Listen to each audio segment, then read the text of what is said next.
Hello and welcome to our brand new show. This is the Artifact Magazine Sportscast and I'm your host, Ollie Woodbridge.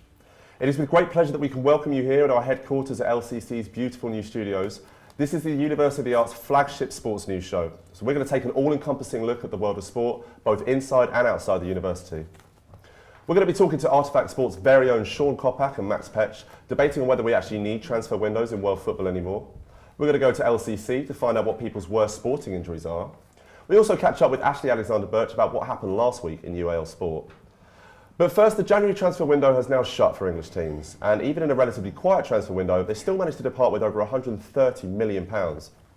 In the summer of 2002, these restrictive windows were introduced, and we're going to now debate as to whether it's still actually necessary in the current football climate. Sean Kopak and Max Petch join me from Artifact Sport. Max, what are your views on the window?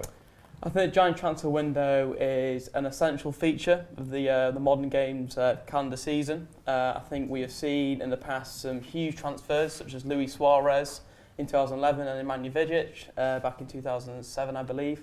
And I think all the fans get so excited by it, and it also means that some of the underperforming sides they can invest in the window and propel themselves back at the table. I remember Newcastle had the French Revolution, you could say, in 2013, which brought all these French players to their team and they propelled back up the league and they survived. So I think it's just an essential part of the season which gets all the fans across the world all get so excited for. You're absolutely right. It's become a national institution, almost. Sean, have you got any sort of conflicting views of that? Do you agree? Yeah, no, I think it's a sort of manufactured thing, transfer deadline day. Sky Sports News love it, and it is great. They do a good job. But generally, the players who are bought in January, I mean, you look at Fernando Torres and Andy Carroll going for a combined total of £85 million. It's ridiculous. It's an inflated window where people panic buy. They spend money they can't really afford. But looking towards sort of the lower end of the Football League, where clubs struggle to pay the bills, they struggle to pay the cleaner, the manager, the kit man, it's handy for them to be able to offload a player anytime throughout the season or throughout the year and bring in a bit of extra cash to condense it down into 25% of the year, I think is ridiculous. That's a very valid point, actually. It's actually the knock-on effect that it has for lower league teams more than the silly money that's spent at the top of the league. But my main point being is, can you even remember a time where there wasn't a transfer window? Because for 2002, for most of us, that's quite long ago. I don't know if I can truly remember what it was like before. So now it's so ingrained in sort of the national consciousness. Can you remember it? I can sort of vaguely remember it. Obviously, like you say, it's sort of ingrained in us now. We've become very familiar with it. But it was as exciting as the transfer deadline days. The story would pop up and it happen overnight. A big players come to your team in March, April time. It'd be great. As exciting as anything that we've got now. Well, that's fantastic, boys. Thank you both for your incisive debate, as ever. But right now, we're going to move over to our new segment, which is called Word Around Campus. This is where we get the inside scoop on our very own UAL peers, in all things to do with sport, basically. So this week, we've got Ashley Alexander-Birch visiting LCC to find out what are people's worst sporting injuries. Hello, I am Ashley Alexander-Birch here at LCC today to ask the students their worst sporting injury. I fell off a horse when I was smaller because I used to do horseback riding, and then my horse made me fall off and then stepped onto my knee, and since then I have a knee injury.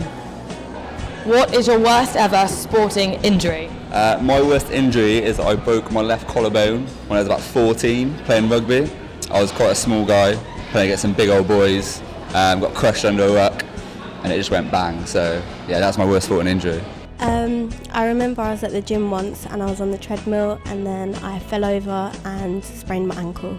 My worst ever sporting injury is I got clashed with the football and I fractured my toe. Was probably when I fell on my back from dancing. Well, being an Arsenal fan, I think the worst injury I've probably seen, I was watching the game live as well, has to be the Eduardo da Silva one, where he got his ankle broken in 2 places. That's probably the most disgusting thing I've ever seen. The bone sticking out the sock and everything. It was like proper crying and everything, but it was nasty, so nasty. So I think that one's number 1 for me. Okay, Ashley's in the studio with me now. Ashley, you managed to find a full range of bizarre injuries there, but it did leave me intrigued as to what your worst injury was. Probably 14 years old, playing the finals of this netball championship. My goal defence 100% purposely tripped me up and I fell onto the tarmac. At this point I had braces in, they went right through my top lip, as in right through my top lip, blood everywhere, didn't really know what had happened until I felt I could feel my brace above my lip, and it was awful. Your own goal defence did that to you? Yes. It's not slightly malicious from your own team member to put your face No, not my. through the No, tunnel? she wasn't my teammate. Oh, I was going to say. No. Oh, it's the opposite team. Yeah, opposite team. Well, listen. Thank you for that. But I know you're not just here to tell us about your injuries, but you're also here to tell us. No, but what about yours?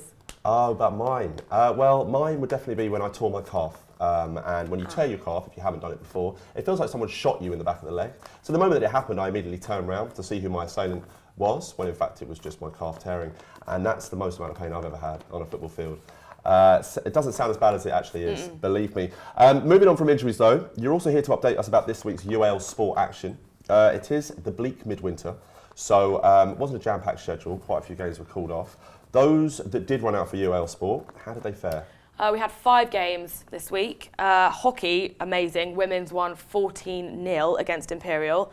Men's 2-1 against Hertfordshire, which was great. Netball, unfortunately, lost 38-13, quite a big goal difference. Rugby had a great game, 27-17 against Surrey Seconds. And football drew to Ruskin 6. Very nice, very nice. Strong showing there, apart from netball. Never mind. I'm joking, of course. Right, that's all we've got time for today. But for more articles and interviews, please head over to artefactmagazine.com. Please tune in next week for another sportscast with me, Ollie Woodbridge.